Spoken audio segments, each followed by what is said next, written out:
Good morning, students. Now start our new chapter. Geography with the second chapter. Land, soil, water, natural vegetation and wildlife resources. Chapter के names में ही आ रहा है कि अलग अलग चीजें हम इसमें रीड करेंगे. लैंड, लैंड के क्या क्या यूजेस है. It is a natural resources and most important resources. Land, soil, सबसे पहले लैंड के बारे में, इसकी फुल इंफॉर्मेशन कि लैंड का यूज हम किस तरह से करते हैं, उसका ओवर यूज किस तरह से हो रहा है और उसको हम किस तरह से बचा सकते हैं. वैसे ही सोयल का, सोयल एंड वाटर का भी, कि सोयल का यूज हम कैसे करते हैं, उसका हम ओवर यूज कर रहे हैं या मिस यूज कर रहे हैं और उसको हम किस तरह से सेव कर सकते हैं. Water, natural vegetation and wild life resources, ये सभी वो चीजें हैं जिनको हम बहुत ज्यादा यूज करते हैं और जिनकी प्रेजेंट डे में जिनकी बहुत ज्यादा हमें कमी हो रही है या उसकी कमी का हमें सामना करना पड़ रहा है, जिसकी वजह से हमें बहुत सारी प्रॉब्लम्स हमारे सामने क्रिएट हो रही है. तो सबसे पहले हम लैंड के बारे में रीड करेंगे कि लैंड क्या है. लैंड, सबसे पहले लैंड के लिए, land uneven distribution of population. सबसे पहले अगर हम लैंड की बात करें तो लैंड जो है हमारे लिए मोस्ट इम्पोर्टेंट नेचुरल रिसोर्सेज में काउंट किया जाता है, क्योंकि हमारा कोई भी जो वर्क होता है वो बिना लैंड के पॉसिबल नहीं है. लैंड उसके लिए सबसे इम्पोर्टेंट एक नेचुरल रिसोर्स माना गया है. Land is among the most important natural resources. सबसे मोस्ट इम्पोर्टेंट जो नेचुरल रिसोर्स है, जो उसमें से एक हमारा लैंड भी है. It covers only about 30% of the total area of the earth surface and all part of this small percentage are not habitable. इसका जो लैंड का जो पार्ट है, यानी कि हमारी अर्थ के ऊपर जो टोटल लैंड का जो सरफेस है वो 30%, ओनली अबाउट 30%, लगभग 30% ही है. बाकी हमारा पूरा वाटर से कवर है या दूसरे कुछ फीचर्स बने हुए हैं, जिसकी वजह से हम जो यूज करते हैं, जो यूजेबल जो लैंड है वो सिर्फ 30% ही है. और कुछ पार्ट तो ऐसे हैं जो छोटा, इसका भी एक छोटा पार्ट है जिस पर कि लाइफ पॉसिबल है या कि जिस पर लाइफ सुटेबल है कि इजीली लोग वहां पर रह सकते हैं, वो भी इसका बहुत छोटा पोर्शन है. The uneven distribution of population in different parts of the world is mainly due to the varied characteristics of land and climate. Uneven distribution of population, population का uneven distribution, uneven distribution means कि population कहीं पर बहुत ज्यादा है तो कहीं पर बहुत कम है. लैंड पार्ट में ही population कहीं पर बहुत ज्यादा है. फॉर एग्जाम्पल अगर हम बात करें स्टेट्स की, तो उत्तर प्रदेश सबसे ज्यादा क्राउडेड स्टेट माना जाता है कि सबसे ज्यादा पॉपुलेशन उत्तर प्रदेश में है. और वहीं अगर हम दूसरी बात करें कि सिक्किम साइड में जाएं या और जो छोटे हमारे स्टेट्स हैं, जो माउंटेन एरिया के जो स्टेट्स हैं, अगर उनमें हम जाएं तो वहां पर पॉपुलेशन बहुत ज्यादा कम पाई जाती है. तो ये अनइवन डिस्ट्रीब्यूशन हो गया कि कहीं पर पॉपुलेशन बहुत ज्यादा है तो कहीं पर पॉपुलेशन बहुत ज्यादा कम है. ये वहाँ की लैंड कैसा है वहाँ का और वहाँ की क्लाइमेट कैसी है उसके ऊपर डिपेंड करता है कि वहाँ पर रहने के लिए हमें सुटेबल कंडीशंस अवेलेबल हो पाएंगी या नहीं हो पाएंगी. ये वहाँ के क्लाइमेट और लैंड पर डिपेंड करता है. अगर कोई भी जो लैंड है वो माउंटेनी एरिया होगा जहाँ पर हम आसानी से सेटलमेंट नहीं कर सकते हैं, अपना हाउस नहीं बना सकते हैं या ट्रांसपोर्ट की सुविधा वहाँ पर नहीं हो रही है, तो वहाँ पर पॉपुलेशन कम रहेगी. वहाँ पर एग्रीकल्चर भी नहीं आसानी से कर सकते हैं तो वहाँ पर पॉपुलेशन कम होगी. इसके अपोजिट अगर लैंड जो है बिल्कुल प्लेन एरिया है, हर तरह की फैसिलिटीज वहाँ पर अवेलेबल है, लोगों को अपने घर बनाने में कोई प्रॉब्लम क्रिएट नहीं हो रही है, तो और वो लैंड जो है वो एग्रीकल्चर के लिए भी सुटेबल है, तो वहाँ पर पॉपुलेशन ज्यादा रहेगी. ये अनइवन डिस्ट्रीब्यूशन इसीलिए है क्योंकि लोग जो है वो अपने नॉर्मली अपनी फैसिलिटीज ज्यादा देखते हैं कि कहाँ पर उनको ज्यादा फैसिलिटीज अवेलेबल हो पाएगी, या फिर वो किस तरह से जो उनके एक हैबिचुअल बन जाता है कि आदतन की वहाँ पर वो है जो अपने की शुरुआत से वहां पर रहते आए हैं, तो कैसा भी एरिया वहां पर वो रहना पसंद करते हैं. नेक्स्ट आता है, लैंड जो होती है वो डेंसली पॉपुलेटेड होती है. डेंसली मतलब बहुत ज्यादा पॉपुलेशन होती है लैंड, बट वो प्लेन एरिया या रिवर्स वैली के पास जो एरिया होता है वहां पर सबसे ज्यादा लोग रहना पसंद करते हैं। लैंड के यूजेज, हम लैंड को यूज किस किस तरह से करते हैं। तो सबको पता है कि नॉर्मल सी बात कि हम अपना कोई भी कुछ भी काम करें, घर बनाना हो, एग्रीकल्चर वर्क करना हो, कोई इंडस्ट्रीज बनानी हो, माइनिंग करनी हो, फॉरेस्ट के लिए, रोड के लिए, हर किसी के लिए लैंड जरूरी होता है, क्योंकि कोई भी चीज हमारी हवा में नहीं बनती है। तो उसके लिए हमें एक हार्ड सरफेस की जरूरत होती है, और वो हार्ड सरफेस ही हमारा लैंड कहला जाता है। ये हमारे कॉमन यूज है, जो कि लैंड के बिना पॉसिबल नहीं है। इसलिए लैंड जो है वो मोस्ट इम्पोर्टेंट पार्ट माना जाता है, क्योंकि बिना लैंड के हमारा कोई भी वर्क पॉसिबल नहीं हो सकता है।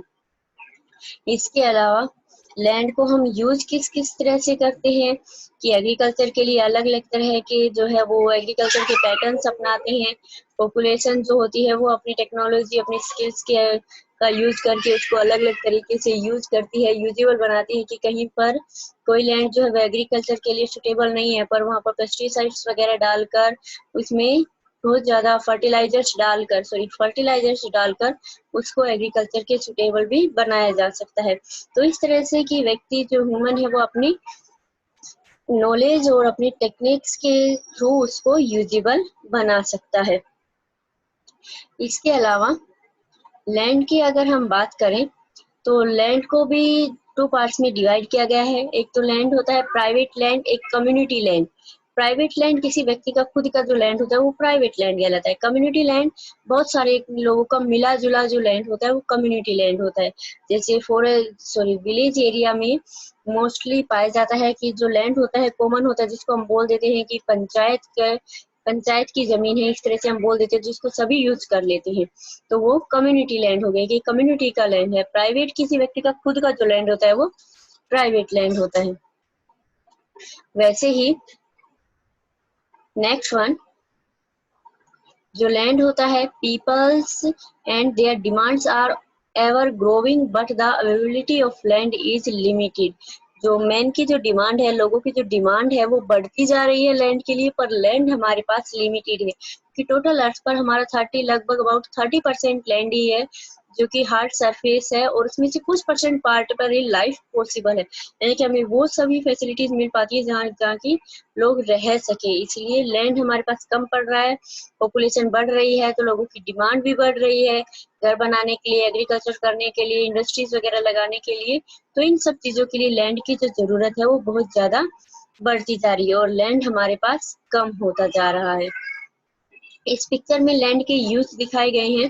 देखिए इस छोटी सी एक पिक्चर में अलग अलग तरीके से दिखाया गया है कि फर्स्ट में कि लोग घर छोटे छोटे हैं पर जो है एग्रीकल्चर के लिए उसका ज्यादा यूज कर रहे हैं। दूसरे में लोगों ने पक्के मकान बनाना स्टार्ट कर दिए हैं दूसरी पिक्चर में, तो जिसकी वजह से एग्रीकल्चर के लिए कम हो गया है और घरों के लिए हमने ज्यादा यूज किया है। थर्ड पिक्चर में दिया गया है उसमें बिल्कुल ही एग्रीकल्चर के लिए यूज नहीं किया गया, रोड बन गए हैं, गाड़ियां चल रही हैं, बिल्डिंग्स बन गई हैं बड़ी बड़ी। एंड फोर्थ वन में तो बिल्कुल ही गार्डन वगैरह कुछ भी नहीं है, पूरे बहुत बड़ी बड़ी बिल्डिंग बनी। इस तरह से पूरा उसको लैंड यूज जो किया है वो टाइम के अकॉर्डिंग चेंज हो जाता है। कि शुरुआत में लोगों के पास इतने व्हीकल्स नहीं थे, इतना डेवलपमेंट नहीं हुआ था या इन्वेंशंस नहीं हुए थे, जिसकी वजह से लोग एग्रीकल्चर वर्क ज्यादा करते थे।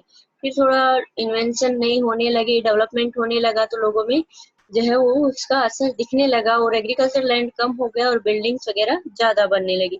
ये चारों यूज दिखाए गए हैं कि टाइम के अकॉर्डिंग किस तरह से लैंड यूज करने में चेंजेस हुए हैं। कि पहले लोग एग्रीकल्चर के लिए ज्यादा जो लैंड है वो यूज करते थे, बट धीरे धीरे उस चेंजेस होने लगा और अब लोग घर बनाने के लिए, रोड वगैरह बनाने के लिए, इंडस्ट्रीज बनाने के लिए लैंड का ज्यादा यूज करते हैं। कंजर्वेशन ऑफ लैंड रिसोर्सेज, हम लैंड रिसोर्सेज को किस तरह से कंजर्वेशन मतलब सुरक्षित रख सकते हैं। तो सबसे पहले होता है कि ग्रोइंग पॉपुलेशन, जो हमारी बढ़ती हुई पॉपुलेशन उसको कंट्रोल करना पड़ेगा।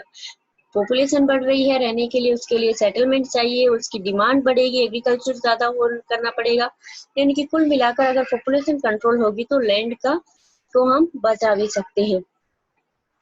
नेक्स्ट है जो एग्रीकल्चर के लिए जो हम अलग अलग तरीके अपनाते हैं उससे भी हमारा लैंड कम होता जा रहा है। कि हमें ऐसा करना चाहिए कि एक छोटे एरिया में ही ज्यादा से ज्यादा हम क्रॉप्स उगा सके, फेर बदल करके कि कुछ टाइम के लिए दूसरी फसल, कुछ टाइम पर दूसरी फसल, इस तरह से कि लैंड हमें ज्यादा यूज उसके लिए नहीं करना है, कुछ लैंड हमें बचाकर रखना चाहिए। पेस्टिसाइड्स, केमिकल पेस्टिसाइड्स और फर्टिलाइजर्स का कम यूज करना चाहिए, रेगुलर यूज नहीं करना चाहिए। इससे जो लैंड है वो हमारा खराब हो जाता है, खराब मतलब एग्रीकल्चर के लिए सुटेबल नहीं बचता है। तो ये कुछ तरीके जिससे हम लैंड को सुरक्षित रख सकते हैं। आपको प्रेजेंटेशन में थोड़ा अच्छे से समझ में आएगा। लैंड के जो फैक्टर्स है, रेस्पॉन्सिबल फैक्टर्स कौन कौन से हैं कि लैंड कहीं पर अनइवन जो डिस्ट्रीब्यूशन पाया जाता है पॉपुलेशन का, वो क्यों पाया जाता है। फिजिकल फैक्टर्स हैं, टोपोग्राफी है, soil, climate, minerals and availability of water, human factors, population and technology. ये कुछ तरीके हैं कि लैंड का हम ज्यादा से ज्यादा यूज करते हैं। लैंड रिसोर्सेज को किस तरह से बचा सकते हैं उसके कुछ तरीके बताए गए हैं। Land reclamation and land fill, not to be confused with the land fill, is the process of creating new land from ocean, river beds of lake beds.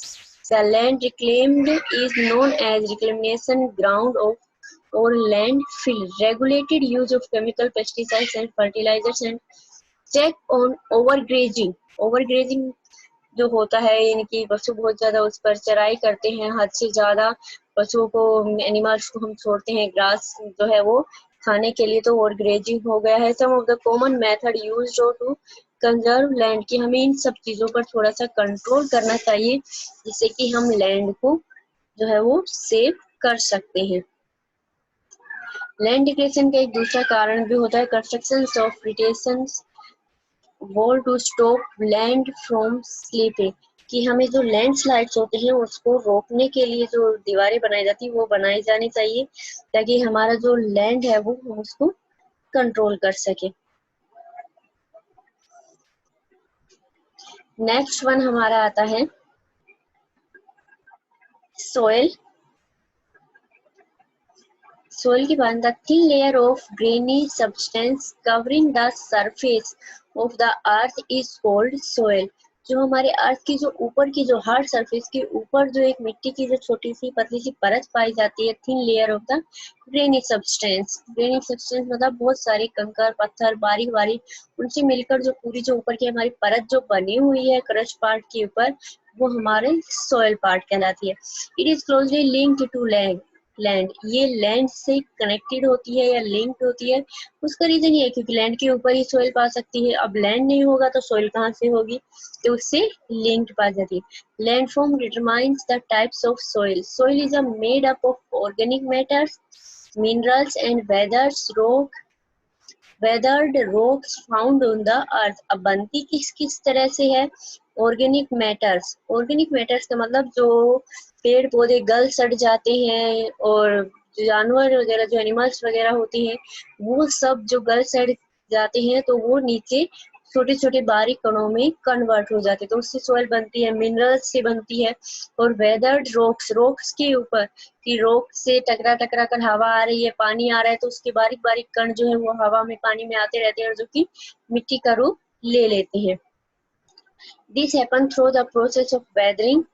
The right mix of minerals and organic matter make the soil fertile. जो हमारी बनती है soil बनती है वो weathering process से ही बनती है। वेदरिंग का मतलब होता है इरोशन और डिपोजिशन। वेदरिंग में दोनों आते हैं। इरोशन मतलब कटाव, कि कहीं एक जगह से कटाव कटना, कि माउंटेन्स में से पानी जो रिवर्स बह रही है वो अपने साथ कंकड़ पत्थर लेकर आती है और दूसरी जगह पर वो उसको जमा करती है। ये दोनों प्रोसेस जो इरोशन और डिपोजिट, ये वेदरिंग प्रोसेस होती है। बाकी जो मिनरल्स और ऑर्गेनिक जो मैटर्स उसमें मिक्स होते हैं वो सोइल को फर्टाइल बनाते हैं। फर्टाइल मतलब एग्रीकल्चर के लिए सुटेबल बनाते हैं।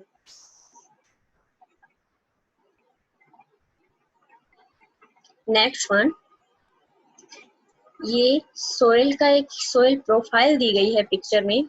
Top soil with the hums and vegetations. ऊपर वाली जो टॉप सोइल है इसमें हम वेजिटेशंस वगैरह हमारे उगते हैं, हम्स होता है। नेक्स्ट उसके जस्ट उसके बाद की सब soil with sand, silt and clay. इसमें थोड़ा बहुत पार्ट सैंड का, सिल्ट का और क्ले का मिक्स पार्ट पाया जाता है। वेदर्ड रॉक्स मटेरियल, उसके बाद रॉक मटेरियल्स होता है, रॉक से कट कर कर आया हुआ छोटा छोटा मटेरियल। एंड पेरेंट्स रॉक, और सबसे नीचे कुछ रॉक्स होती हैं जो छोटे छोटे पीसीज में पाई जाती है, जिसकी वजह से पूरी हमारे ऊपर की जो परत है वो बनती है। नेक्स्ट है factors of soil formation. Soil formation के लिए क्या क्या फैक्टर्स रिस्पॉन्सिबल है या कौन कौन से फैक्टर्स हमें चाहिए होते हैं। The major factor of soil formation are the nature of the parent rocks and climatic factors. Rocks के थ्रू और क्लाइमेटिक फैक्टर्स, क्लाइमेट्स के थ्रू कि क्लाइमेट के भी कुछ फैक्टर्स होती हैं जो कि हमारी सोइल, हमारे ऊपर की जो परत होती है मिट्टी को बनाने में हेल्पफुल होती हैं। Other factors are the topography, role of organic materials and time taken for the composition of soil formation. ये सबसे इम्पोर्टेंट ऑर्गेनिक मैटर्स का भी हमने देखा। टाइम टेकन मतलब टाइम उसके लिए होना चाहिए कि ये नहीं कि एकदम से ही कोई परत हमारे ऊपर की बन जाती है, उसके लिए, उसके फॉर्मेशन के लिए बहुत ज्यादा टाइम की जरूरत पड़ती है। All these differ from place to place, और ये हर प्लेस पर अलग अलग होते हैं। सब जगह पर इनकी जो फॉर्मेशन की जो प्रोसेस होती है या ये जो फैक्टर्स होते हैं ये हर जगह पर अलग अलग होते हैं, जिसकी वजह से सोइल जो होती है वो भी सब जगह पर अलग अलग टाइप्स की पाई जाती है। आप लोगों ने सुना भी होगा नॉर्मली सोइल जैसे ब्लैक सोइल है, रेड सोइल है, इस तरह से अलग अलग पार्ट्स होती हैं या अलग अलग नाम से जानी जाती है। वो इसी वजह से कि उसकी जो फॉर्मेशन की जो प्रोसेस होती है वो अलग अलग होती है, जिसकी वजह से इसको अलग अलग रूप और इसकी अलग अलग नाम से इसको जाना जाता है।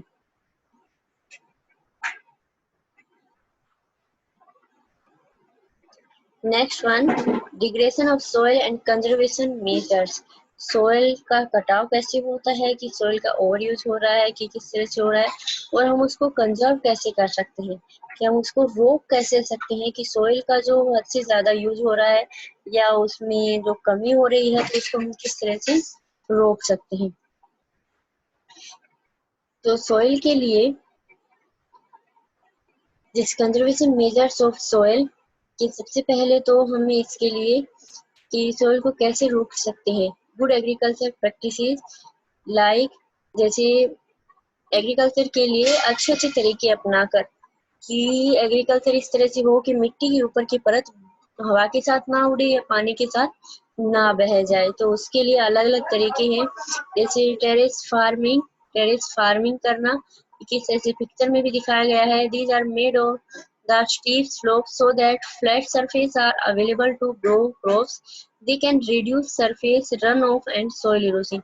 ये मिट्टी के कटाव को रोकता है, कुछ स्टेप्स वाइज होता है, तो जिसकी वजह से मिट्टी जो है वो ज्यादा नीचे तक, क्योंकि पानी अगर ऊपर से बारिश हो रही है, पानी ऊपर से गिर रहा है तो वो स्टेप वाइज जाएगा, तो पानी की जो स्पीड है वो कम हो जाएगी और कम स्पीड की वजह से मिट्टी उसके साथ बहकर नहीं जाएगी।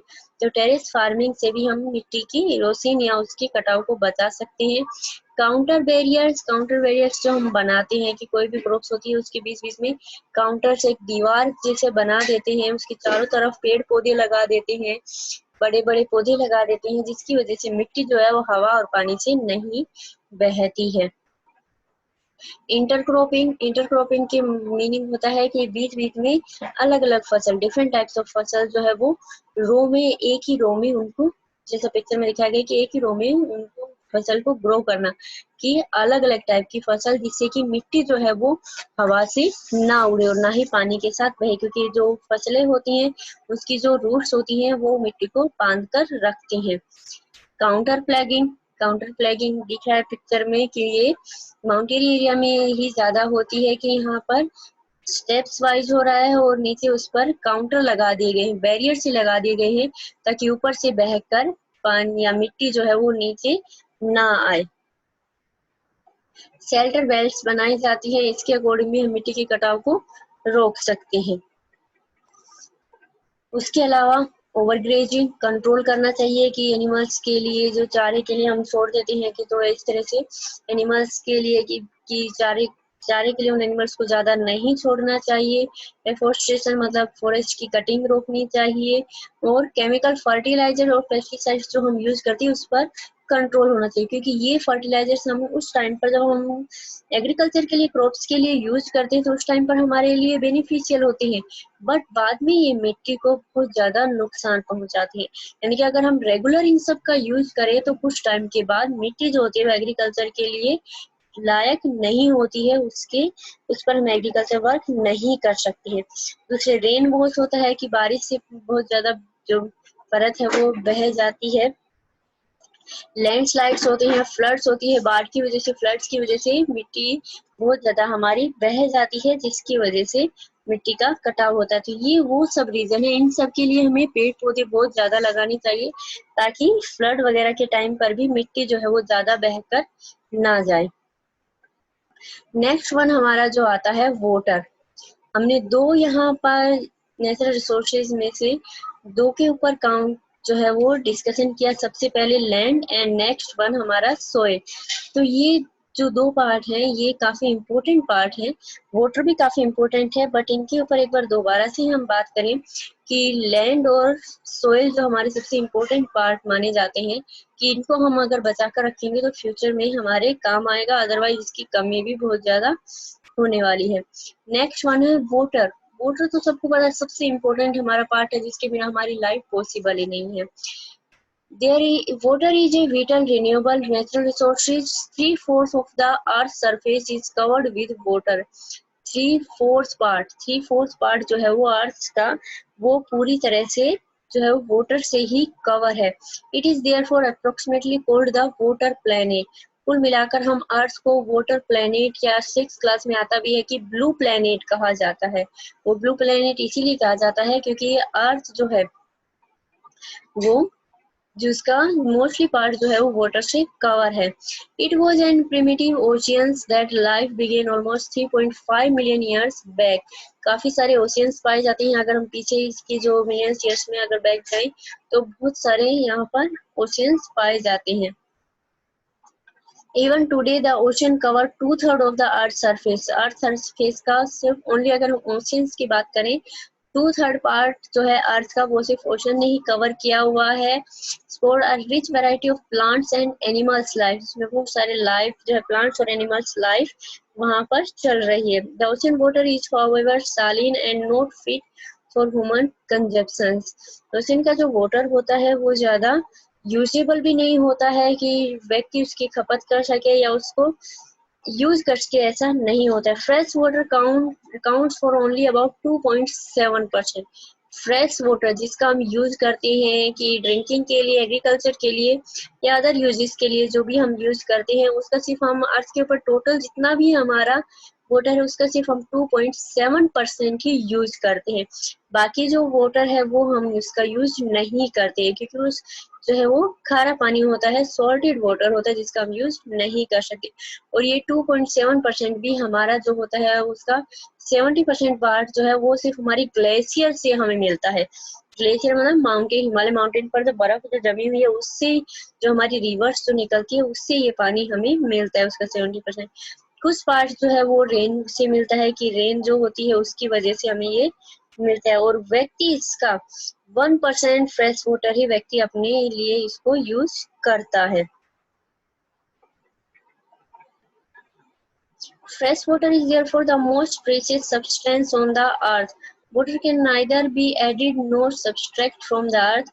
Its total volume remains constant. It emitted only seems to vary because it is in a constant motion, cycling through the oceans, the air, the land, and back again through the process of evaporation, precipitation, and runoff. This as you already known as refer to the water cycle. हम यहाँ पर water cycle की बात की गई है कि fresh water हमें कैसे मिलता है, किस तरह से करता है। कि वाटर साइकिल के बारे में पता होगा, 6th क्लास में भी आ चुका है ऑलरेडी कि किस तरह से वाटर साइकिल हमारे वर्क करती है। कि समुद्र का जो पानी होता है वो बहुत ज्यादा हीट होने से गर्म होता है, उसके जो वेपर्स होते हैं वो ऊपर उठकर बादल बनाते हैं और फिर वो बादल में जाके वो उसको इवेपोरेशन करते हैं, उसमें बारिश की बूंदे बन जाती हैं और वही बूंदे हमारे ऊपर बारिश के रूप में आकर गिरती है। फिर से वो पानी जो बारिश का पानी वो बहकर समुद्र में जाता है, फिर से वही प्रोसेस स्टार्ट हो जाती है। तो वाटर साइकिल पूरी उसमें कन्वर्ट हो जाती है। तो इस तरह से हम उसका वाटर का यूज करते हैं।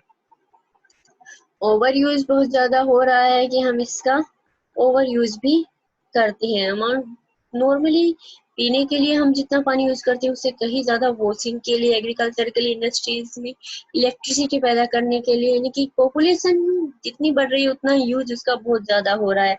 हम नॉर्मली पानी का यूज अगर हम देखें कितनी परसेंट जो पानी है इस एक्टिविटीज में दिखाया गया है कि हम पीने के लिए कम पानी यूज करते हैं, बाकी जो अदर हमारी वर्क्स है उसके लिए हम उसका ज्यादा पानी यूज करते हैं। दिस इज में an average urban Indians use about 150 litres of water every day, कि अर्बन एरिया शहरों में कि लोग 150 लीटर्स पानी जो है वो एवरी डे यूज करते हैं, किसमें ड्रिंकिंग के लिए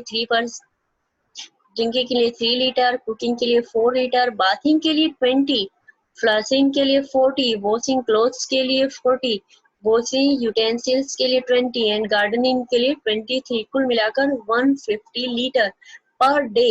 यानी कि बहुत ज्यादा हो गया कि हम लोग पीने के लिए कम, पर बाकी सब चीजों के लिए हम जो कि जिसमें हम जितना कम पानी यूज करें उस कम पानी यूज करने से भी वो सब कम हो सकते हैं, बट हम उसका हमारे पास ज्यादा पानी होता है जिसकी वजह से हम उसका ज्यादा यूज करते हैं, जिसकी वजह से बाकी जो एरिया है, ड्राई जो एरिया है, वहां पर पानी की बहुत ज्यादा कमी हो रही है। तो उस कमी के लिए, उस कमी को पूरा करने के लिए हमें वाटर को कम यूज करना चाहिए। जैसे अगर हम कुकिंग के लिए, बाथिंग के लिए, कि अगर बाथिंग के लिए हम शावर का यूज न करके बकेट का यूज करें तो हम काफी पानी सेव कर सकते हैं। वैसे ही अगर हम फ्लैशिंग के लिए या कपड़े वगैरह धोने के लिए भी अगर नल की चालू करके ना धोए और बकेट से धोए तो उससे काफी पानी हमारा बच सकता है। गाड़ी वगैरह वॉश करने के लिए भी हम अगर पाइप का यूज ना करके बकेट भर के गाड़ी को साफ करें तो हमारा थोड़े पानी में ही वो काम हो जाएगा। तो इस तरह से हम पानी को सेव कर सकते हैं और इसकी ये बहुत जरूरी भी है, क्योंकि आगे ऐसा टाइम आने वाला है कि पानी की बहुत ज्यादा कमी हमारे सामने होने वाली है। अभी भी हो रही है कि शॉर्टेज, काफी एरिया में पानी की बहुत ज्यादा शॉर्टेज देखने को मिल रही है। नेक्स्ट है problems of water availability, water के मिलने की, क्योंकि इसमें देखो कुछ कंट्रीज के नाम भी आए हैं जहां पर सबसे ज्यादा कमी पाई जाती है। There is a scarcity of water in many regions of the world.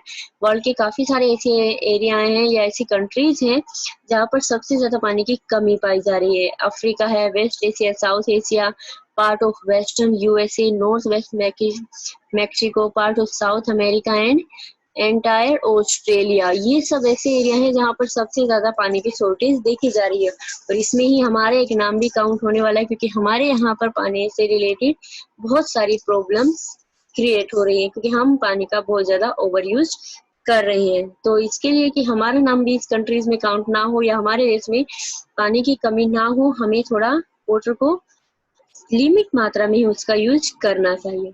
Conservation of water, हम वाटर रिसोर्सेज को किस तरह से बचा सकते हैं। जैसे रिवर्स को पोल्यूट कर रहे हैं, हम पिक्चर में दिखाया गया है कि यमुना जो रिवर है हमारी काफी होली रिवर भी मानी जाती है, जिसको पोल्यूशन बहुत ज्यादा, गंगा रिवर की हम बात करें तो वो भी काफी पोल्यूटेड होती है, वो रिवर भी काफी पोल्यूट हो चुकी है। तो इन सब के लिए कि हमें रिवर्स के पानी को साफ सुथरा रखना चाहिए, उसके लिए हमें कि पानी में कचरा वगैरह या हमारा जितना भी है जो इंडस्ट्रियल जो वेस्ट होता है वो रिवर्स में ना डाला जाए।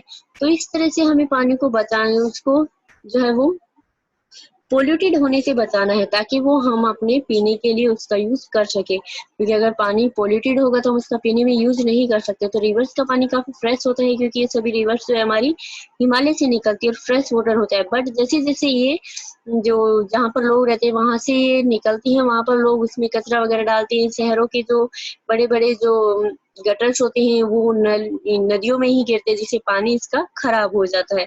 तो इन सबको हमें रोकना चाहिए। तो जितना भी हमारा जो डिस्चार्ज होता है जो सिटी एरिया का, वो किसी ऐसी जगह पर जाना चाहिए जहां हमारा वाटर पोल्यूशन ना हो रहा हो।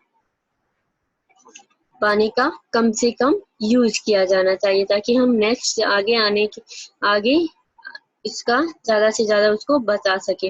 नेक्स्ट एग्रीकल्चर के लिए भी हमें कि खुला पानी ना देकर हमें जो हमारा जो स्प्रिंकलिंग सिस्टम जो है इरिगेशन के लिए, जो कि यहाँ पर ज्यादा चलता भी है गुजरात में, आप लोगों ने देखा भी होगा कि सिर्फ पौधे की जड़ों में ही पानी जो है वो चलता है, जिसको यहाँ पर टपक सिस्टम बोल सकते हैं, ड्रिप सिस्टम, ड्रिप इरिगेशन जिसको बोला जाता है। तो वो काफी फायदेमंद है उससे, क्योंकि पानी उससे काफी बचता है।